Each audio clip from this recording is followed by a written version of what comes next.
ఈ స్వయంభూ కాబట్టి శ్వేతనామాముడు తిరుగుతుంది, ఇక పాము కూడా తిరుగుతుంటే చేస్తూ ఉంటాయి, అనుకున్న కోరికలు నెరవేరుతాయి. జనాలు కూడా ఇబ్బంది పెట్టాయి.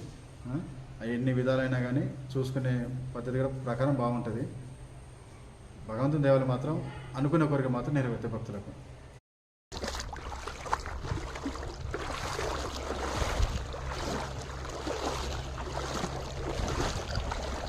శ్వేతనాగు వచ్చి ప్రతినిత్యం స్వామివారిని దర్శించుకోవడం జరుగుతుంది.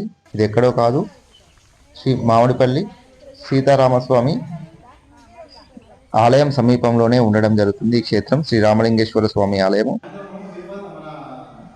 సీతారామస్వామి దర్శనం చేసుకున్న ప్రతి ఒక్క భక్తుడు ఈ క్షేత్రాన్ని దర్శించుకోవడం జరుగుతుంది. ఎందుకంటే ఇక్కడ స్వయంభుగా వెలిసింది రామలింగేశ్వర స్వామి ఆలయం. స్వయంభూ దేవస్థానం, రామలింగేశ్వర దేవస్థానం స్వయంభూ వెలిసింది.